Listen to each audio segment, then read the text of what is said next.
Boss! Teka lang, ba't ka nagmamadali? Nabalita ko kasi nandito na sa MC ng Gili Squadron. Ay, tama ka. Ito ni mga Chili Squadron.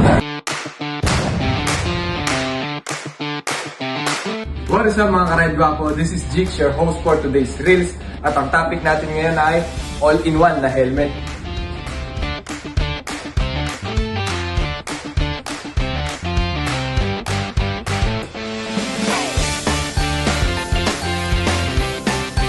Bakit ko nga ba nasabing all-in-one na helmet? Pwede siyang dual sport, pwede rin siyang half face. And lastly, pwede siyang gawing full face. Tanggalin mo lang ang kanyang sombrero.